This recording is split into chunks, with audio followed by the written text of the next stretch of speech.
Before we had GPS maps built into our smartphones, navigation was all about finding helpful strangers who could offer you directions. And most of them would say strange things like, "Turn left from where the old park used to be," or "Turn right by the tallest brown tree." Obviously, none of that was ever helpful. In fact, a French mathematician named Rene Descartes faced a similar problem back in the 17th century.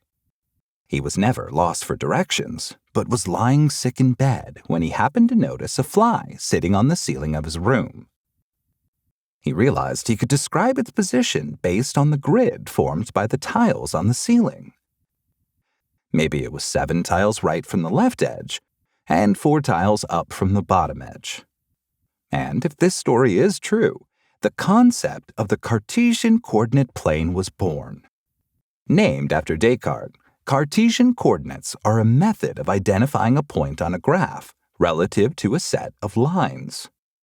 But before we get down to identifying and plotting points, let's look at the basic parts of a graph.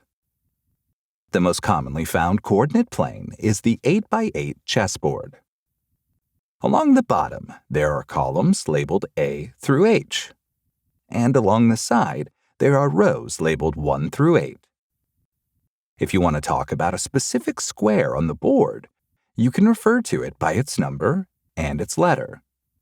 For example, the king shown in this picture is located at D8. The type of grid used in math problems is called the Cartesian plane, or the XY plane. On a chessboard, the horizontal location of a piece is labeled with a letter, and the vertical location is labeled with a number. On the Cartesian plane, it's a little different. Both the horizontal and vertical positions are labeled with numbers. Over here, you can also have locations that are described with negative numbers. The numbers that describe a particular location on the Cartesian plane are called coordinates. The x-coordinate of an object on the Cartesian plane tells you how far left or right it is from the center of the graph. This value is also known as the abscissa. Every graph has a line called the x-axis, which marks the horizontal location of points on the graph. This is basically a number line, which is why it looks very familiar. If you're moving to the left along the x-axis, the numbers will be negative. And if you're moving to the right, they will be positive. For example, the x-coordinate of this point is 5, because it's 5 units to the right from the center of the graph. On the other hand, the x-coordinate of this point is -5, because it's 5 units to the left of center. Using x-coordinates lets you distinguish between points. For example, point A in this graph has an x-coordinate of 3, and point B has an x-coordinate of 5. But how would you distinguish between point B and point C? They're obviously not in the same place, but they both have the same x-coordinate. That's where the y-coordinate comes into play. The line that shows the vertical position of points on the graph is called the y-axis. The y-coordinate of an object tells you how far up or down it is on the y-axis. This value is also known as the ordinate. Looking at the ordinates, let us describe the differences between these 2 points. Point B has an x-coordinate of 5 and a y-coordinate of 2. Point C has an x-coordinate of 5 and a y-coordinate of 4. As you may have realized, it gets a little taxing to walk around saying things like, "This is the point with an x-coordinate of 5 and a y-coordinate of 2. To counter this, you can just write the numbers as an ordered pair. An ordered pair is defined as a set of coordinates shown as 2 numbers inside parentheses. By convention, the abscissa always comes first, and the ordinate always comes second. So the coordinates of point B on the graph would be 5, 2. Here are some examples of ordered pairs. A point that's on one of the 2 axes has a 0 for the other coordinate.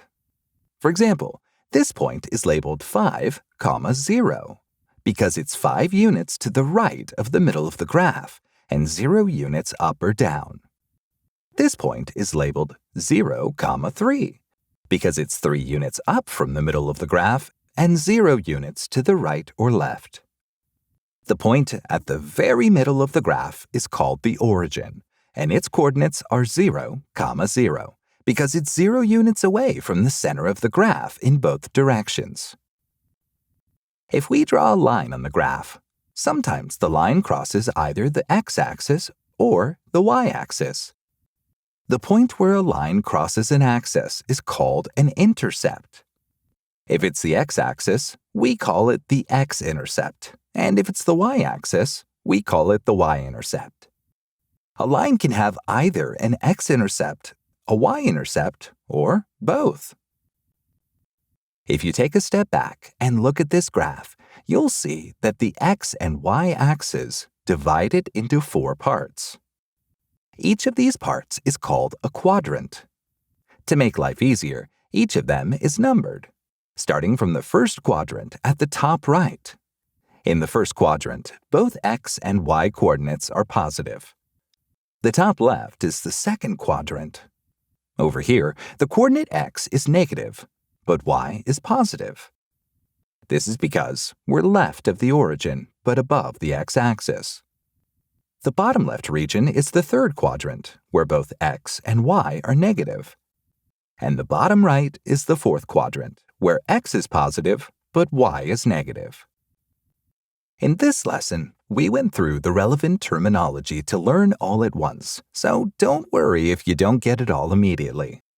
As you start using Cartesian planes in actual problems, you'll pick it up really fast, and eventually won't even have to think about it.